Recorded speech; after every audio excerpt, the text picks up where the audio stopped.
বন্ধুরা, এই বিষয়টা আমরা সকলেই জানি যে চীন 2 নাম্বার জিনিস বানাতে সবচেয়ে বেশি পারদর্শী। এই চাইনিজ লোকেরা 2 নাম্বার জিনিস বানাতে এতটাই বেশি পারদর্শী যে এরা 1 লক্ষ টাকার জিনিস আপনাকে 10 টাকার মধ্যেই বানিয়ে দিতে পারবে। তাই আজকের এই ভিডিওতে আমি আপনাদের চীনে বানানো এমন কিছু নকল খাদ্য দ্রব্য বানানো দেখাবো যেগুলো দেখে আপনার চোখ কপালে উঠে যাবে।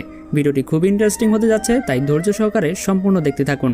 আর এখনও যারা আমাদের চ্যানেলটি সাবস্ক্রাইব করেননি তারা দ্রুত সাবস্ক্রাইব করে ফেলুন। Fake ice cream. আমি যদি ভুল না বলি, দুনিয়াতে এমন কোনো মানুষ পাওয়া যাবে না যারা কখনো আইসক্রিম পছন্দ করে না।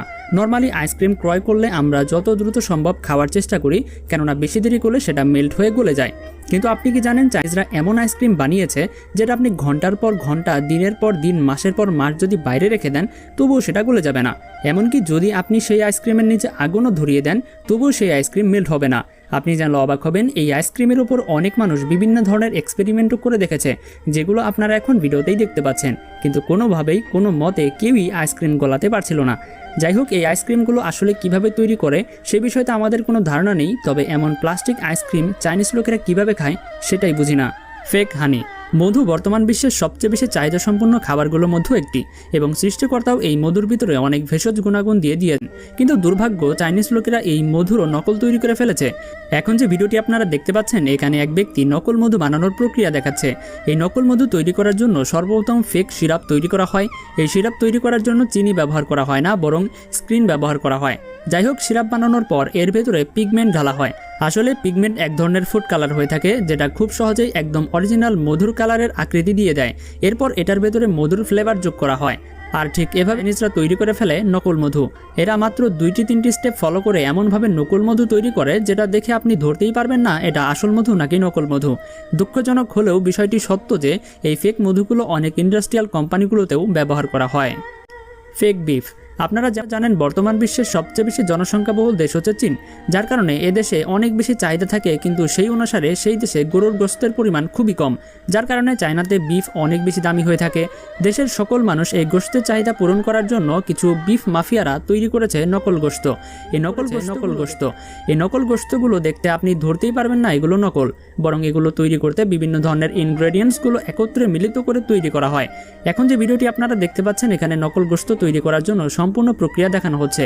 এই প্রক্রিয়া সম্পন্ন করার জন্য হালকা কিছু পরিমাণে মুরগির গোশত, মাছ, এমনকি অন্যান্য গোশত কিছু পরিমাণে ব্যবহার করা হয়। তারপর এটার ভেতরে তারা এক ধরনের স্পেশাল পাউডার ব্যবহার করে, যেটাকে মিট গ্লু বলা হয়ে থাকে। চায়নার কিছু লোকদের মতে এই পাউডার এতটাই বিপজ্জনক যে এটা হাতের চামড়ার ভেতরে পড়লে সেই চামড়া পর্যন্ত ছুলে যায়। যাই হোক, এই পাউডারগুলো সস্তা গোশতের ভেতরে বা নকল গোশতের ভেতরে হালকা করে অ্যাড করে রেপ করে তারপর তা ফ্রিজ করে দেয়। তারপর এগুলো যখন ফ্রিজিং হয়ে যায় তখন এটা দেখতে নকল গোশতের মতো একদমই মনে হয় না, যেন এটা একদমই অরিজিনাল গোশত। এই গোশত এতটাই অথেন্টিক হয়ে থাকে যে এটা খেয়ে আপনি ধরতেই পারবেন না এটা নকল গোশত। চায়নার অধিকাংশ স্ট্রিট ফুডগুলোতে এরকম নকল গোশত ব্যবহার করা হয়, কিন্তু আমি মাঝে মাঝে এটা ভাবি এমন নকল গোশতকে কিভাবে তারা বেঁচে থাকতে পারে। Fake eggs. বন্ধুরা, আপনারা যেমন জানেন, আমাদের দেশে বর্তমানে শীতকাল চলছে এবং অধিকাংশ ক্ষেত্রেই দেখবেন মানুষ এখন ডিম খাওয়ার চাহিদা অনেক বেশি বেড়ে গেছে। নর্মালি চায়নারা বিভিন্ন ধরনের স্বর্ণের অলংকার, বার ইত্যাদি নকল বানিয়েছে, কিন্তু তারা এখন এই নকল খাদ্যদ্রব্য তৈরি করতে যেন ডিমকেও বাদ দেয়নি। যাই হোক, এখন যে ডিমগুলো আপনারা দেখতে পাচ্ছেন এগুলো কিন্তু একদম নকল। যদিও সাধারণ চোখে দেখতে একদম অরিজিনাল ডিমের মতোই লাগে, কিন্তু এটা সম্পূর্ণ ফেক। এই ডিমের বাইরের যে সাদা আবরণ রয়েছে সেটা তৈরি করার জন্য তারা সোডিয়াম অ্যালকিনেট ব্যবহার করে। এটা এমন এক ধরনের সাবস্টেন্স যেটা একদম সাদা বর্ণের হয়ে থাকে, আর গরম করার পর এটা একদম ডিমের সাদা অংশের মতোই দেখা যায়। এমনকি ডিমের ভেতরে যে হলুদ অংশ রয়েছে সেটা তৈরি দেখতে এই সাবস্টেন্স ব্যবহার করে। এই ক্ষেত্রে শুধুমাত্র ভেতরের অংশটুকুতে হলুদ কালার ব্যবহার করে, আর এটা হয়ে থাকে একদম সম্পূর্ণ ফেক ডিম।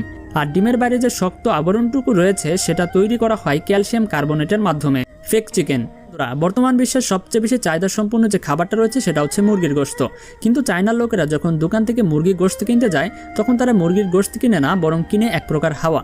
আসলে চাইনিজ লোকেরা এতটাই বেশি নকল জিনিস তৈরি করতে পটু যে তারা 1 কেজি মুরগির ভেতরে 5 কেজি হাওয়া ভরে দেয়। আপনি জানলে অবাক হবেন, চাইনিজ লোকেরা তাদের বিক্রি করা মুরগির ওজন বৃদ্ধি করার জন্য এক বিশেষ টেকনিক ব্যবহার করে। এটা তারা যেভাবে করে তা হলো একটা সুই ব্যবহার করে, হয়তো মুরগির ভেতরে পানি ভরে দেয়, নয়তো হাওয়া ভরে দেয়। এর ফলে মুরগিগুলো ফুলে ফেপে অধিক ওজন হয়। মজার বিষয় হচ্ছে এই মুরগির গোশত যখন আপনি চাইনিজ কোনো দোকান থেকে কিনে খেতে যাবেন তখন মুরগির থেকে আপনার কাছে বেশি মনে হবে আপনি হাতের মাংস কিনে নিয়ে যাচ্ছেন, কেননা মুরগি এতটাই বেশি ফোলা থাকে যে এটা দেখে আপনি বুঝতেই পারবেন না এটা মুরগি নাকি বেলুন। মুরগি কেনার সময় আপনার কাছে মনে হবে আপনি যেন কোনো বডি বিল্ডার মুরগি কিনে ফেললেন, বাট বাড়িতে গিয়ে যখন আপনি সেটা কাটাকাটি করবেন তখন দেখবেন 1 কেজির মুরগিতে 200 গ্রাম পাবেন গোশত, বাকি সবই হাওয়া। Fake mineral water. আমরা সাধারণত আমাদের ঘরে মোটর লাগাই পানি মাটির তলদেশ থেকে উঠানোর জন্য, কিন্তু এরপরও এখানকার লোকেরা বাজার থেকে ফ্রেশ মিনারেল ওয়াটার ক্রয় করে। মানুষের এরকম ইচ্ছা শক্তিকে পুঁজি করে কিছু কিছু মানুষ রয়েছে যারা চাইনাতে বসবাস করে এরকম মিনারেল ওয়াটার ইন্ডাস্ট্রি তৈরি করেছে, যেখানে পানিগুলো ফিল্টারিং করা পরিষ্কার করার কোনো কার্যকলাপ পরিচালিত হয় না, বরং সরাসরি পানিগুলো এভাবে বোতলের ভিতর প্রবেশ করিয়ে তা প্যাকিং করে মিনারেল ওয়াটারের নামে বিক্রি করে দেয়। এমনকি পানি ভরার জন্য নতুন বোতলও তারা ব্যবহার করে না, বরং পুরনো বোতলগুলোই ব্যবহার করে। যাই হোক, চাইনাতে এ সকল মিনারেল ওয়াটার পান করার থেকে আশেপাশে থেকে কোনো টিউবওয়েলের পানি পান করা অনেক ভালো। Fake chilli. নর্মালি আমরা যখন লাল মরিচ বাজার থেকে কিনতে যাই তখন স্বভাবতই দেখি যেগুলোর কালার সবচেয়ে বেশি লাল থাকে সেগুলো কেনার জন্য। যেহেতু চাইনিজ লোকেরা সব কিছুরই নকল বানাতে ওস্তাদ, সেক্ষেত্রে তারা এমন কিছু টেকনিক অবলম্বন করে যেটার মাধ্যমে লাল মরিচগুলো ফেক তৈরি করতে দেখা যায়। যাই হোক, তারা তাদের কাস্টমারদের চোখগুলো ধান্দায় ফেলে দেওয়ার জন্য মরিচগুলোর উপরে এরকম কালার পেইন্ট করে দেওয়া হয় যাতে সেগুলো দেখতে আরও বেশি আকর্ষণীয় লাল দেখা যায়। এখন যে ভিডিওটি আপনারা দেখতে পাচ্ছেন এখানে চায়নার একটা জায়গায় লাল মরিচগুলোকে মেকআপ করার জন্য সুন্দরী তৈরি করে আরও লাল এবং লাল কালার আকর্ষণীয় করে তুলছে। যাই হোক, এই স্প্রে করার পর লাল মরিচগুলো এতটাই সুন্দর এবং আকর্ষণীয় দেখতে লাগে যেটা দেখে যে কোনো কাস্টমারের চোখ বন্ধ করেই কিনে ফেলবে। Fake rice. আপনি জানেন কিনা জানি না, আমাদের দেশে একটা কথা খুব বেশি প্রচলিত রয়েছে যে বেশি বেশি ভাত খেলে নাকি মানুষ মোটা হয়ে যায়, কিন্তু আপনি কি জানেন চায়নার লোকেরা প্রতিনিয়ত এরকম ভাত খাবার পরও তারা মোটা হয় না কেন? এর মূল কারণ হচ্ছে চায়নার লোকেরা চালগুলো জমিতে চাষ করে না, বরং বিভিন্ন ধরনের ফ্যাক্টরিতে তৈরি করে। এখন যে ভিডিওটি আপনারা দেখতে পাচ্ছেন এখানে কিছু ব্যক্তিরা একটা ফ্যাক্টরিতে চাল উৎপাদন করছে। এরা মূলত সাপুর দিয়ে চাল তৈরি করে। সর্বপ্রথম এরা সাপুরগুলোকে মেশিনে ঢেলে মেল্ট করে নেয়। মেল্ট করার পর এটার ভেতরে এমন এক ধরনের কেমিক্যাল মেশানো হয় যেটার ফলে এটার লুক একদমই চালের মতো দেখা যায়। এরপর আরেকটি মেশিনের সাহায্যে এগুলোকে চালের সাইজে কেটে কেটে তৈরি করা হয় নকল চাল। তো বন্ধুরা, ভিডিওটি আজ এই পর্যন্তই। কেমন লেগেছে অবশ্যই কিন্তু আমাদের কমেন্টে জানাবেন, আর এখনও যারা আমাদের চ্যানেলটি সাবস্ক্রাইব করেনি তারা দ্রুত সাবস্ক্রাইব করে ফেলুন। দেখা হচ্ছে পরবর্তী পর্বে মজার কোন এপিসোড নিয়ে। আজকের মতো এখানেই বিদায়। আল্লাহ হাফেজ।